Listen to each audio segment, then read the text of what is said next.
नमस्कार साथियों, दून पाठशाला में आप सभी का बहुत-बहुत स्वागत है। और आज हम सबसे पहले आपके यूनानी आक्रमण से संबंधित क्वेश्चनों को देखने की कोशिश करेंगे। तो जो यूनानी आक्रमण से संबंधित जो पहला क्वेश्चन है, कह रहा है कि सिकंदर के हमले के समय उत्तर भारत पर शासन था। तो सिकंदर के हमले के समय जो उत्तर भारत में शासन था, ये आपके नंद राजवंश का शासन था। अगला क्वेश्चन कह रहा है कि मगध का राजा जो सिकंदर महान के समकालीन था। तो जो गणानंद थे ये आपके मगध के राजा थे और ये आपके सिकंदर के समकालीन थे। अगला क्वेश्चन कह रहा है कि सिकंदर भारत में कितने समय तक रहा था। तो सिकंदर भारत में लगभग 2 साल रहा था और 2 वर्ष के अभियान के पश्चात सिकंदर महान 325 ईसा पूर्व भारत छोड़कर चला गया था। यानी सिकंदर भारत में लगभग 2 साल रहा था। अगला क्वेश्चन कह रहा है कि एक तरफ राजा दिए गए, दूसरी तरफ इनके वंश दिया गया है। तो जो डेमेट्रियस थे इनका जो राजवंश था ये आपका हिंदू यूनानी थे। रुद्रदामन जो थे ये आपके शक राजवंश से थे। और जो गुंडुपर्निस थे ये आपके पल्लव राजा थे। और भीम कड़पिशा जो थे ये आपके कुषाण के राजा थे।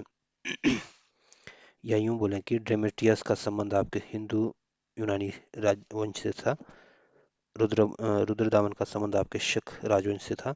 गंडोपरनीज का संबंध आपके पल्लव राजवंश से था। और भीम कड़पिशस का संबंध आपके कुषाण राजवंश से था। अगला क्वेश्चन कह रहा है कि युद्ध भूमि में बड़ी संख्या में सैनिक मारे जाने अथवा आहत हो जाने के बाद जिस भारतीय गण अथवा राज्य की स्त्रियों ने सिकंदर के विरुद्ध शस्त्र धारण किया था वो राज्य कौन सा था। तो ये आपके मगध राज्य था जिन्होंने आपके सिकंदर के विरुद्ध आपके हथियार उठा लिए थे। अगला क्वेश्चन करा कि भारत में सिकंदर की सफलता का कारण क्या था। तो भारत में सिकंदर की सफलता का सबसे प्रमुख कारण ये था कि उस समय भारत में कोई भी आपके केंद्रीय सत्ता नहीं थी और उनकी जो फौज भी उनके पास जो फौज थी ये भी बेहतर थी। और इनमें आपके देशद्रोही शासकों की सहायता से भी इनको मिली थी। यानी हमारे देश में ही देशद्रोही थे जिस वजह से इनको भी इस चीज़ की सहायता मिली थी। अगला क्वेश्चन कर रहा है कि वो वीर भारतीय राजा जिसे सिकंदर के झेलम के तट पर पराजित किया गया था। तो जो पुरु राजा थे या पोरस राजा थे ये इन्होंने आपके सिकंदर का सामना किया था। और सिकंदर की वीरता से ये सिकंदर राजा पोरस की वीरता से बहुत प्रभावित हुए थे। और इनको आपके झेलम नदी के तट पर इनके बीच युद्ध हुआ था। अगला क्वेश्चन करा कि निरियाकस, आनेसिक्रिटस, डाइमेकस, अरिस्टोबुलियस में से वो जो सिकंदर के साथ भारत नहीं आया था। तो निरियाकस भी सिकंदर के साथ भारत आया था। आनेसिक्रिटस भी आपके सिकंदर के साथ भारत आया था। और अरिस्टोबुलियस भी आपके सिकंदर के साथ भारत आया था। लेकिन डाइमेकस आपके सिकंदर भारत के साथ नहीं आया था। यानी डाइमेकस जो थे आपके सिकंदर के साथ भारत नहीं आए थे। और इससे आगे हम जो मौर्य साम्राज्य के क्वेश्चन है उसको देखने की कोशिश करेंगे। तो जो मौर्य साम्राज्य से संबंधित जो पहला क्वेश्चन कह रहा है कि प्रथम भारतीय मौर्य साम्राज्य स्थापित किया था। तो मौर्य साम्राज्य की जो स्थापना की थी आपके चंद्रगुप्त मौर्य के द्वारा की गई थी। अगला क्वेश्चन करा कि गुप्त, मौर्य, वर्धन, कुषाण में से सबसे पुराना राजवंश कौन सा था। तो इन सब में से जो सबसे पुराना राजवंश था आपका मौर्य साम्राज्य था। अगला क्वेश्चन करा कि जिसके ग्रंथ में चंद्रगुप्त मौर्य के विशिष्ट रूप में वर्णन हुआ है वो कौन सा है। तो जो विशाख दत्त का जो मुद्रा राक्षस है इसमें आपके चंद्रगुप्त के विशिष्ट रूप के वर्णन वर्णन हुआ है। अगला क्वेश्चन कह रहा है कि सेंड्रोकोटस से चंद्रगुप्त मौर्य की पहचान की है। तो सेंड्रोकोटस जो है ये आपके चंद्रगुप्त मौर्य का नाम है। और इसकी जो पहचान की है आपके विलियम जॉन्स जी ने की है। अगला क्वेश्चन कह रहा है कि चंद्रगुप्त मौर्य, चंद्रगुप्त प्रथम, चंद्रगुप्त द्वितीय और समुद्रगुप्त में से यूनानी लेखक जस्टिस द्वारा सेंड्रोकोटस कहा गया था। तो यूनानी लेखक जस्टिस के द्वारा जो सेंड्रोकोटस कहा गया था ये आपके चंद्रगुप्त मौर्य को कहा गया था। अगला क्वेश्चन कह रहा है कि फिलिनी, जस्टिन, स्ट्रैबो, मेगास्थनीज में से वह जिसने सेंड्रोकोटस और सिकंदर महान की भेंट का उल्लेख किया है। तो जो जस्टिन थे आपके इन्होंने आपके सेंड्रोकोटस यानी चंद्रगुप्त मौर्य और सिकंदर महान की भेंट का उल्लेख किया है। अगला क्वेश्चन करा कि कौटिल्य के प्रधानमंत्री थे। तो कौटिल्य प्रधानमंत्री जो थे ये आपके चंद्रगुप्त मौर्य के और बिंदुसार के प्रधानमंत्री थे। अगला क्वेश्चन करा कि चाणक्य अपने बचपन में जाने जाते थे। तो चाणक्य का जो बचपन का नाम था आपका विष्णुगुप्त था। अगला क्वेश्चन कह रहा है कि कौटिल्य का अर्थशास्त्र है। तो कौटिल्य का जो अर्थशास्त्र है आपके शासन के सिद्धांतों की एक किताब है। अगला क्वेश्चन कह रहा है कि सप्तांग सिद्धांत के अनुसार राज्य के अंग कौन से थे। तो सप्तांग सिद्धांत के अनुसार जो राज्य के अंग थे ये आपके राजा था, आमत्य, जनपद, दुर्ग, कोश, दंड और मित्र। ये आपके साप्ताहिक सिद्धांत है और ये राज्य के अंग माने जाते थे। अगला क्वेश्चन कह रहा है कि कौटिल्य के अर्थशास्त्र में प्रकाश डाला गया है। तो कौटिल्य का जो अर्थशास्त्र उसमें आपके राजनीतिक नीतियों पर प्रकाश डाला गया है।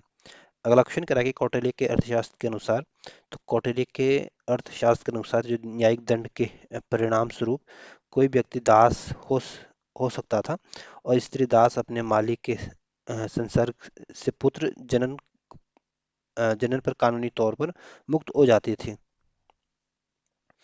अगला क्वेश्चन कह रहा है कि मैकियावेली के प्रिंस से तुलना की जा सकती है। तो मैकियावेली के प्रिंस से जो तुलना की जाती है आपकी कौटिल्य के अर्थशास्त्र की तुलना की जाती है। अगला क्वेश्चन कह रहा है कि डाइमेकस भारत आया था। तो जो डाइमेकस भारत आए थे आपके बिंदुसार के शासन काल में भारत आया था। अगला क्वेश्चन कह रहा है कि बिंदुसार के शासन काल में अशोक द्वारा अवंती माह जनपद को जीतकर मौर्य साम्राज्य में मिला लेने का उल्लेख मिलता है। तो जो बिंदुसार के शासन काल में जो अशोक के द्वारा आपके अवंती राज्य को जीत लिया था और इस अवंती राज्य को आपके मौर्य साम्राज्य में मिला दिया था और इसका उल्लेख आपके बुद्धघोष के संबंध पासादिका में मिलता है। अगला क्वेश्चन कह रहा है कि पाटलिपुत्र में स्थित चंद्रगुप्त की महल मुख्यतः बना हुआ था। तो जो चंद्रगुप्त का जो महल था ये आपका पाटलिपुत्र में था और ये आपकी लकड़ी से बना हुआ था। अगला क्वेश्चन कह रहा है कि जिस प्राचीन नगर के अवशेष कुम्हार स्थल से प्राप्त हुए हैं वो स्थल कौन सा है। तो ये स्थल आपका पाटलिपुत्र है। अगला क्वेश्चन कह रहा है कि बुलंदी बाग प्राचीन नाम है। तो पाटलिपुत्र का जो प्राचीन नाम है आपका बुलंदी बाग है।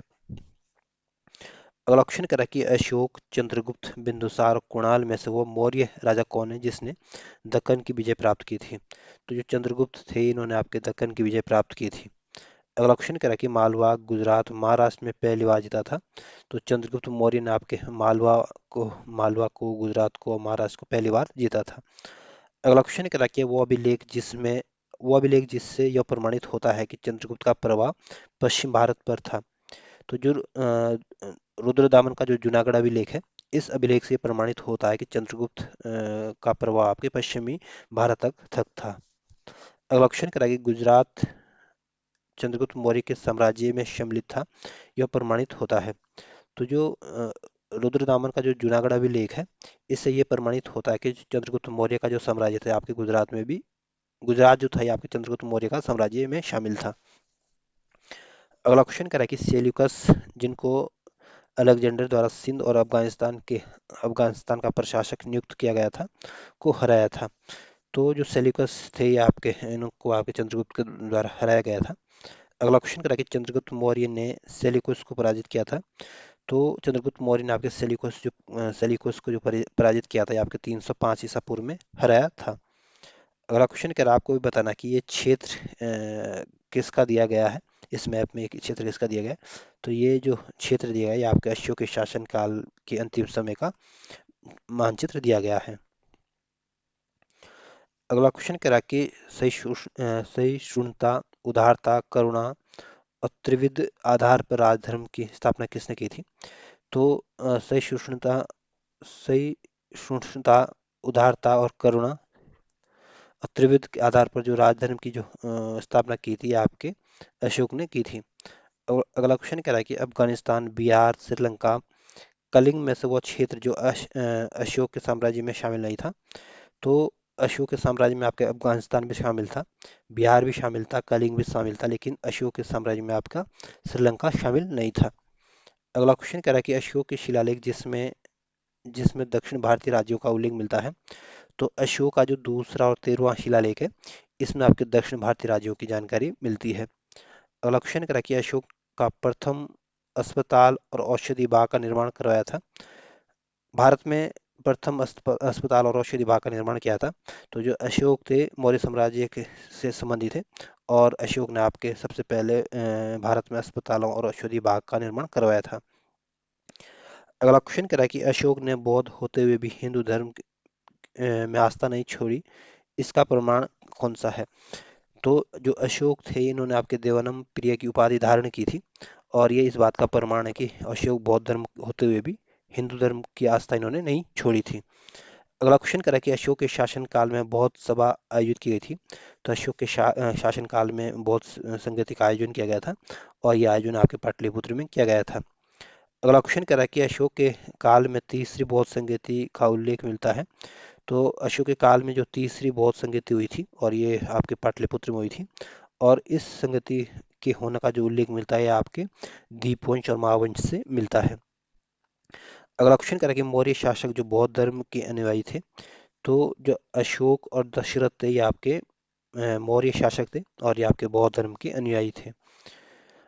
अगला क्वेश्चन कह रहा है कि रज्जुक थे। तो जो रज्जुक थे ये आपके मौर्य शासन के अधिकारी थे। अगला क्वेश्चन कह रहा है कि सारत्वाक कहते थे। तो सारत्वाक जो कहते थे ये आपके व्यापारियों के काफिले को सारत्वाक कहते थे। अगला क्वेश्चन कह रहा है कि अग्रहारिक, युक्त, पारदेशिक और रज्जुक में से वो अधिकारी जो मौर्य प्रशासन का भाग नहीं था। तो इसमें जो युक्त थे ये भी आपके मौर्य प्रशासन के का भाग था। पारदर्शी भी आपके मौर्य साम्राज्य का भाग था। रज्जुक भी आपके मौर्य साम्राज्य का मौर्य प्रशासन का भाग था। लेकिन जो अग्रहारिक थे ये आपके मौर्य प्रशासन के भाग नहीं था। अगला क्वेश्चन कह रहा है कि सारनाथ स्तंभ का निर्माण किया था। तो जो सारनाथ स्तंभ का जो निर्माण किया था आपके अशोक ने किया था। अगला क्वेश्चन कह रहा है कि सर्वश्रेष्ठ स्तूप मानते हैं। तो जो सांची का जो स्तूप है इसको सबसे अच्छा स्तूप माना जाता है, सर्वश्रेष्ठ स्तूप मानते हैं।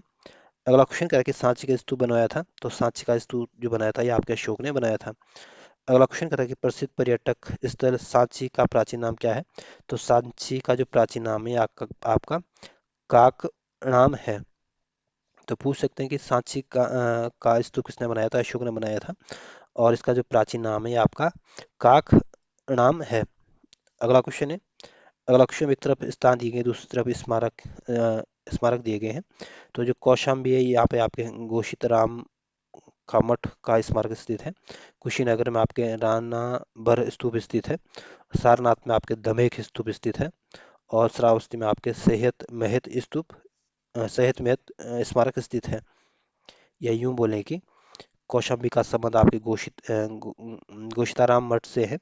कुशीनगर का संबंध आपके रानाभर स्तूप से है। सारनाथ का संबंध आपके धमेक स्तूप से है। और श्रावस्ती का संबंध आपके सेहत मियत से है। अगला क्वेश्चन कह रहा है कि अशोक की तीर्थ यात्रा का सही क्रम कौन सा है। तो अशोक की जो तीर्थ यात्रा थी सबसे पहले आपके लुम्बिनी में गए थे। उसके बाद आपके कपिलवस्तु में गए थे। उसके बाद आपके बोध गया में गए थे। उसके बाद आपके सारनाथ में गए थे। उसके बाद आपके कुशीनगर में गए थे। उसके बाद आपके श्रावस्ती में गए थे। तो ये आपके अशोक की तीर्थ यात्रा का सही क्रम है। अगला क्वेश्चन करा कि अशोक की शिलालेखों में प्रयुक्त भाषा कौन सी है। तो जो अशोक की जो शिलालेख है उसकी जो भाषा है ये आपकी प्राकृत भाषा है। अगला क्वेश्चन कह रहा है कि कालसी, गिरनार, सवाजगढ़ी तथा मेरठ में जो अशोक कालीन अभिलेख जो खरोष्ठी लिपि में लिखे गए हैं। तो जो पाकिस्तान का जो सवाजगढ़ी अभिलेख है ये आपके अशोक का कालीन अभिलेख है और इसकी जो लिपि है आपकी खरोष्ठी लिपि में लिखा गया है। अगला क्वेश्चन कह रहा है कि पत्थर पर प्राचीनतम शिलालेख थे। तो जो पत्थर पर जो प्राचीनतम शिलालेख मिलते हैं ये आपकी प्राकृत भाषा में देखने को मिलते हैं। अगला क्वेश्चन करा कि अशोक अशोक के शिलालेखों को सबसे पहले पढ़ा था। तो अशोक के शिलालेखों को जो पढ़ने का जो श्रेय दिया जाता है आपके जेम्स प्रिंसेप को दिया जाता है। अगला क्वेश्चन करा कि ब्राह्मी लिपि का प्रथम उद्वाचन क्या था। तो ब्राह्मी लिपि का जो प्रथम उद्वाचन किया गया था ये आपके पत्थर की पट्टियों पर किया गया था। अगला क्वेश्चन करा कि ब्राह्मी लिपि को सबसे पहले पढ़ा था। तो ब्राह्मी लिपि को सबसे पहले पढ़ने का श्रेय दिया जाता है आपके जेम्स प्रिंसेप को दिया जाता है, क्योंकि जो अशोक के जो शिलालेख थे ये आपके ब्राह्मी लिपि में और प्राकृत भाषा में थे और इसका पढ़ने का श्रेय आपके जेम्स प्रिंसेप को जाता है। अगला क्वेश्चन कह रहा है कि सम्राट अशोक के राजदेशों का सबसे पहले बिकुट या डिसाइपर क्या था। तो ये आपके जो अशोक के जो शिलालेख है इसको जो सबसे पहले जो पढ़ने का जो काम किया था आपके जेम्स प्रिंसेप ने किया था। अगला क्वेश्चन कह रहा है कि मौर्य साम्राज्य के पेशावर के निकट उत्तर पश्चिम भाग में अशोक के शिलालेख थे। तो जो उत्तर पश्चिम भाग में जो अशोक के जो शिलालेख मिलते हैं ये आपके खरोष्ठ लिपि में देखने को मिलते हैं। अगला क्वेश्चन करा क्या है वो स्थान जहाँ प्राक अशोक ब्राह्मी लिपि से का पता चलता है। तो जहाँ प्राक अशोक ब्राह्मी लिपि का पता चलता है आपके अनुराधापुर से पता चलता है। अगला क्वेश्चन करा कि वो प्राचीन भारत का वो एक प्राचीन भारत में वो एक लिपि जो दाईं से बाईं ओर लिखी जाती थी। तो जो खरोष्ट लिपि है या इसके कुछ अभिलेख आपके अशोक के कुछ अभिलेख आपके खरोष्ट लिपि में मिलते हैं और खरोष्ट लिपि को आपके दाईं से बाईं ओर लिखी जाती है। अगला क्वेश्चन कह रहा है कि अशोक का अपने शिलालेख में सामान्यतः जिस नाम का उल्लेख मिलता है वो नाम कौन सा है? तो अशोक का अपने शिलालेखों में जो नाम मिलता है ये आपका प्रियदर्शी या प्रियदिश मिलता है। अगला क्वेश्चन कह रहा है कि अशोक के प्रस्तर स्तंभों पर है। तो अशोक के जो प्रस्तर स्तंभ है इसमें आपके बढ़िया पॉलिश की गई है और ये आपका अखंड है और स्तंभों को जो एक आपके शेप्ड शुंडाकार दिया गया है। अगला क्वेश्चन कह रहा है कि मास की गुर्जरा नेतुर उदयगुलम अभिलेख का नाम मिलता है। तो ये मास की गुर्जरा या उदयगुलम में अभिलेखों का जो नाम मिलता है यहाँ पे अशोक का नाम मिलता है। अगला क्वेश्चन कह रहा है कि वह उभारदार मूर्ति शिल्प शिलालेख जिसमें अशोक के प्रस्तर रूप चित्र के साथ रानी अशोक का नाम उल्लेख मिलता है। तो जो कंगन अली से आपके अशोक का नाम आपके रानी अशोक मिलता है या राजा अशोक का नाम उल्लेख मिलता है। तो ध्यान रखना जो कंगन अली जो शिलालेख है यहाँ से आप अशोक का जो नाम है या आपका रानी अशोक या राजा अशोक मिलता है। अगला क्वेश्चन करा कि अशोक का रुमदेय स्तंभ संबंधित है। तो अशोक का जो रुमदेय स्तंभ अभिलेख है इसका संबंध आपके अशोक से है और रुमदेय स्तंभ का संबंध आपके बुद्ध के जन्म से है। अगला क्वेश्चन करा कि गुर्जरा लघु शिलालेख जिसमें अशोक का नाम में उल्लेख किया गया है ये कहाँ स्थित है? तो जो गुर्जरा लघु शिलालेख है ये आपके मध्य प्रदेश के दतिया डिस्ट्रिक्ट में स्थित है और इसमें आपके अशोक के नामों का उल्लेख किया गया है। अगला क्वेश्चन कह रहा है कि केवल वो स्तंभ जिसमें अशोक ने स्वयं को मगध सम्राट बताया था। तो जो बाबरू स्तंभ है या इसमें अशोक ने स्वयं को आपके मगध सम्राट बताया था। अगला क्वेश्चन कह रहा है कि उत्तराखंड में सम्राट अशोक की शिलालेख एक प्रति मिली है। तो उत्तराखंड के कालसी से अशोक के शिलालेख मिले हैं। अगला क्वेश्चन कह रहा है कि कलिंग युद्ध की विजय तथा क्षत्रियों के वर्णन का अशोक के शिलालेख में मिलता है। तो कलिंग युद्ध के उल्लेख और क्षत्रियों का जो अशोक के शिलालेख में उल्लेख मिलता है आपके शिलालेख अशोक का जो 13वां शिलालेख वहां से मिलता है। अगला क्वेश्चन कह रहा है कि अभिलेख जिसमें कलिंग विजय का उल्लेख मिलता है। तो कलिंग विजय का जो उल्लेख मिलता है आपके जो हाथी गुम्फा अभिलेख है यहाँ से आपके कलिंग विजय की जानकारी मिलती है। अगला क्वेश्चन कह रहा है कि अशोक पूर्ण रूपेण धार्मिक सहिष्णुता के प्रति समर्पित है इसका उल्लेख मिलता है। तो इसका उल्लेख आपके शिलालेख 12 में मिलता है। अगला क्वेश्चन कह रहा है कि अशोक के जो प्रमुख शिलालेख संगम राज्य के विषय में हमें बताते हैं वो कौन से हैं? तो जो संगम राजवंश था इसकी जो जानकारी मिलती है हमें अशोक का जो दूसरा और जो 13वां शिलालेख था इसके बारे में हमें जानकारी मिलती है। अगला क्वेश्चन कह रहा है कि चोल पांड्य सत्यपुत सातवाहन में से वो दक्षिण राज्य जिनका उल्लेख अशोक के अभिलेख में नहीं मिलता है। तो चोलों का उल्लेख भी आपके अशोक के शिलालेख में मिलता है। पांड्यों का उल्लेख भी आपके अशोक के शिलालेख में मिलता है। सत्यपुत राज्य का उल्लेख भी आपके अशोक के शिलालेख में मिलता है। लेकिन सातवाहनों का उल्लेख आपके अशोक के अभिलेखों में नहीं मिलता है। अगला क्वेश्चन कह रहा है कि वो अशोक का वो अभिलेख जिसमें पारंपरिक अवसरों पर पशु बलि पर रोक लगाई गई है ऐसा लगता है कि यह पाबंदी पशुओं के वध पर थी। तो जो अशोक का जो पांचवा स्तंभ अभिलेख है इसमें ऐसा प्रमाणित होता है कि अशोक ने आपके पशु बलि पर रोक लगाई थी और ये पाबंदी जो थी आपके पशुओं के वध पर लगाई गई थी। अगला क्वेश्चन करा कि टालमी फिलाडेल्फस जिसके साथ अशोक के राजनय संबंध थे ये शासक कहाँ का था? तो जो टालमी फिलाडेल्फस थे ये आपके मिस्र के शासक थे और इनका संबंध आप इनका इनके जो राजनीतिक संबंध थे ये आपके अशोक के साथ अपने नए संबंध राजनीतिक संबंध थे।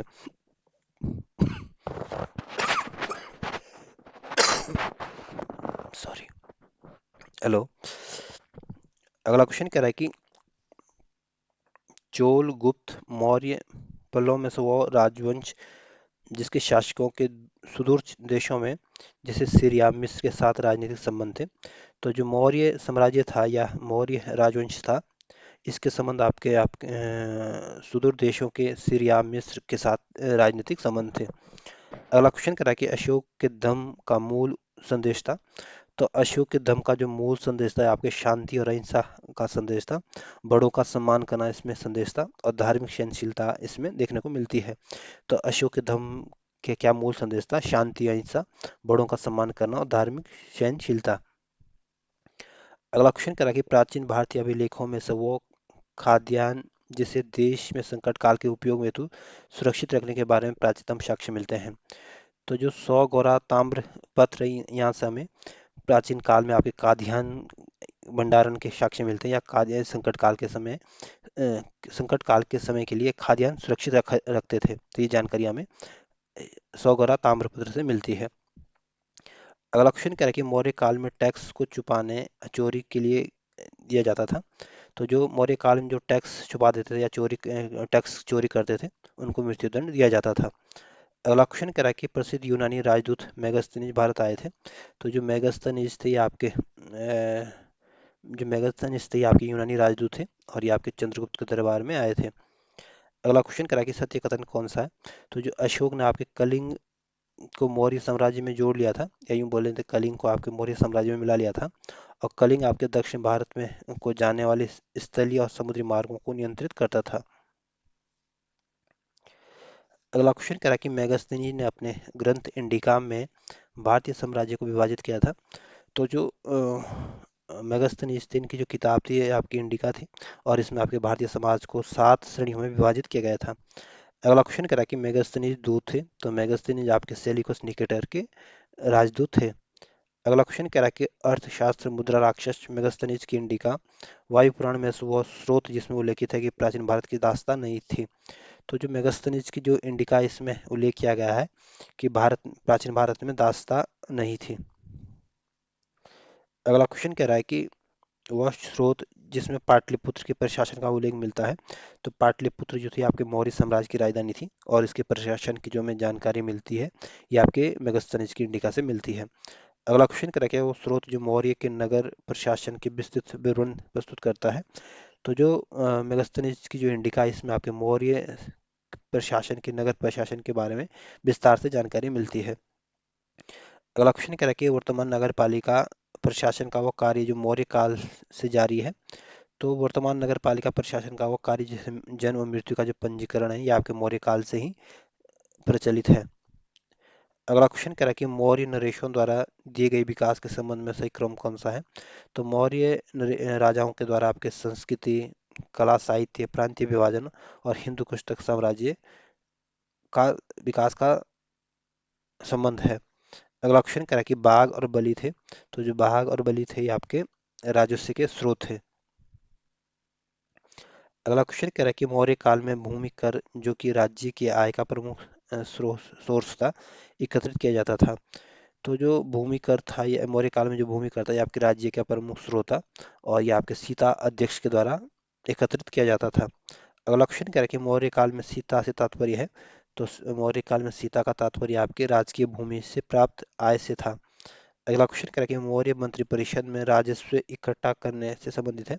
तो जो समाहर्ता होता था ये जो होता था ये आपके राजस्व इकट्ठा करने वाले अधिकारी होते थे। अगला क्वेश्चन कह रहा है कि मौर्य युग में अधिकारी जो मापतौल का प्रभारी होता था। तो जो पोतवाध्यक्ष होता था ये आपके मापतौल का प्रभारी होता था। अगला क्वेश्चन कह रहा है कि मौर्य काल में एग्रोनोमाई अधिकारी का संबंध था। तो एग्रोनोमाई अधिकारी जो था ये आपके मौर्य काल का अधिकारी था और ये आपके मार्ग निर्माण से संबंधित अधिकारी था। अगला क्वेश्चन कह रहा है कि पकोदकस निरोधे मौर्य प्रशासन द्वारा लिखा जाने वाला जुर्माना था। तो ये आपके सड़क पर कीचड़ फैलाने पर लगने वाला जुर्माना था। अगला क्वेश्चन तरफ एक तरफ अधिकारी दिए गए दूसरी तरफ इनके कार्य दिए गए हैं। तो जो तलार अधिकारी होता था ये आपके रात्रि सुरक्षा कर्मियों का अधिकारी होता था। जो पटकोल होते थे ये आपके ग्रामीण कर वसूली करने वाला अधिकारी होता था। जो शासाधिपति होते थे ये आपके चोरी डकैती और मुकदमा का अधिकारी होता था। जो बलादीपी होते थे ये आपके चुंगी का सुरक्षक होते थे। अगला क्वेश्चन क्या है कि मौर्य काल में शिक्षा का सर्वाधिक प्रसिद्ध केंद्र था। तो जो तक्षशिला था ये आपके मौर्य काल का शिक्षा का प्रसिद्ध केंद्र था। अगला क्वेश्चन कह रहा है कि कौटिल्य के अर्थशास्त्र के अनुसार मौर्य कालीन न्याय व्यवस्था में न्यायालय के अस्तित्व में थे। तो कौटिल्य अर्थशास्त्र के अनुसार मौर्य काल में जो न्याय व्यवस्था में आपके धर्म, स्तरीय और कंटक शोधन न्यायालय अस्तित्व में थे। कंटक शोधन न्यायालय अस्तित्व में थे। अगला क्वेश्चन कह रहा है कि भारत में सांस्कृतिक इतिहास के संदर्भ में इतिवृत्तों, राजवंशी इतिहासों, वीर गाथाओं के कंठस्थ करना व्यवसाय था। तो ये आपके मगध और सूत वर्गों का व्यवसाय था। अगला क्वेश्चन कह रहा है कि गांवों के शासन को स्वायत्त शासी पंचायतों के माध्यम से संचालित करने की व्यवस्था का सूत्रपात किया था। तो ये आपके द्रविड़ों ने इसका प्रतिपादन किया था। अगला क्वेश्चन कह रहा है कि प्राचीन भारत के ग्रंथ जिसमें पति द्वारा परित्यक्त पत्नी के लिए विवाह विच्छेद की अनुमति दी गई थी। तो पति द्वारा जो परित्यक्त पत्नी होती थी, इनका जो विवाह विच्छेद की जो अनुमति दी गई थी आपके अर्थशास्त्र में मिली थी। अगला क्वेश्चन करा कि जातक, मनुस्मृति, याज्ञवल्क्य अर्थशास्त्र में पुनर्विवाह वर्जित है। तो मनुस्मृति में आपके पुनः विवाह वर्जित है। अगला क्वेश्चन करा कि विदेशियों को भारतीय समाज में मनु द्वारा दिया गया सामाजिक स्तर था। तो विदेशियों को भारतीय समाज में जो मनु द्वारा दिया गया सामाजिक स्तर था, ये आपके वात्सीय क्षत्रियों का था, स्तर था। अगला क्वेश्चन है, एक तरफ आपको बताना प्राचीन भारत में यात्रियों का सही क्रम कौन सा था। तो सबसे पहले आपके मेगस्थनीज आए थे, उसके बाद आपके फायान आए थे, उसके बाद आपके वेनसांग आए थे, उसके बाद आपके सिंह आए थे। एक तरफ व्यक्ति है, दूसरे तरफ इनके अन्य नाम है। तो जो चंद्रगुप्त है, सेंट्रोकोटस जो नाम है, ये आपके चंद्रगुप्त मौर्य का नाम है। जो अमित्र घात है, ये आपके बिंदुसार का उपनाम है। जो प्रियदर्शी है, ये आपके अशोक का उपनाम है। और जो विष्णुगुप्त या कौटिल्य, ये आपके चाणक्य का नाम है। अंतिम मौर्य सम्राट कौन था। तो अंतिम मौर्य सम्राट जो था, ये आपका बृहदत्त था। अगला क्वेश्चन करा कि शुंग वंश के विषय में कौन सा कथन सही है। तो अंतिम मौर्य शासक बृहदत्त की हत्या आपके उसके प्रधान जो सेनापति थे पुष्यमित्र शुंग के द्वारा की गई थी, और मगध में शुंग वंश की स्थापना की गई थी। अंतिम शुंग राजा देवभूति की हत्या उसके ब्राह्मण मंत्री वासुदेव कर्ण ने की थी, और उसने राज सिंहासन हथिया लिया था। अगला क्वेश्चन करा कि मौर्य काल में आपके प्रणयम थे। तो मौर्य काल में जो प्रणय था, ये आपका आपातकालीन टैक्स था, या इमरजेंसी टैक्स था। अगला क्वेश्चन करा कि जल की आवश्यकताओं को ध्यान में रखते हुए जिस प्रथम शासक ने गिरनार क्षेत्र में सूरदर्शन झील का निर्माण कराया था, वो कौन था। तो जो सूरदर्शन झील का जो निर्माण किया था, ये आपके चंद्रगुप्त मौर्य ने किया था। और ये जो सूरदर्शन झील थी, आपके गिरनार क्षेत्र में थी। अगला क्वेश्चन करा कि गिरनार में स्थित सूरदर्शन झील की मरम्मत कराई थी। तो इस जो सूरदर्शन झील थी, इसका निर्माण तो आपके चंद्रगुप्त मौर्य ने कराया था, लेकिन इसकी जो मरम्मत कराई थी आपके अशोक, रुद्रदामन और स्कंदगुप्त ने करवाई थी। अगला क्वेश्चन करा कि वो अभिलेख जिसमें चंद्रगुप्त और अशोक के दोनों का उल्लेख मिलता है। तो जो रुद्रदामन का जो जूनागढ़ अभिलेख है, इसमें आपके चंद्रगुप्त के बारे में जानकारी मिलती है, और अशोक के बारे में भी जानकारी मिलती है। अगला क्वेश्चन करा कि रुद्रदामन के जूनागढ़ अभिलेख पाए गए हैं। तो जो महाक्षत्रप रुद्रदामन के जूनागढ़ अभिलेख में जो पाए गए, आपके अशोक के अभिलेख पाए गए हैं। अगला क्वेश्चन करा कि बराबर पहाड़ी की गुफाओं के विषय में कौन सा कथन सही है।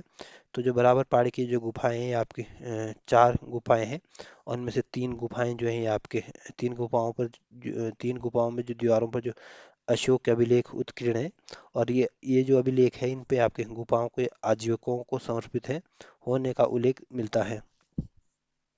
यानी जो बराबर की पहाड़ी की जो गुफाएं हैं, ये 4 गुफाएं हैं, जिनमें से 3 गुफाओं की दीवारों पर आपके अशोक के अभिलेख उत्कीर्ण किए गए हैं। और ये अभिलेख जो है, इनकी गुफाओं को आजीविकों को समर्पित होने का उल्लेख करते हैं। अगला क्वेश्चन कह रहा है कि इसमें आपको बताना कौन सा ही सुमेलित है। तो जो सारनाथ है, ये आपके loyal capital of the Ashok से संबंधित है, और नालंदा जो है आपके great city of Buddhist learning से संबंधित है। अगला क्वेश्चन कह रहा है कि मौर्यकालीन मूर्तियों में मणिभद्र नाम से अंकित मूर्ति प्राप्त हुई है। तो मौर्य काल की मूर्तियों में जो मणिभद्र के नाम से जो अंकित मूर्ति प्राप्त हुई है, आपके फरकम से प्राप्त हुई है। तो ये आपके मौर्य काल से संबंधित क्वेश्चन थे, और इससे आगे हम मौर्योत्तर काल से संबंधित क्वेश्चनों को देखने की कोशिश करेंगे।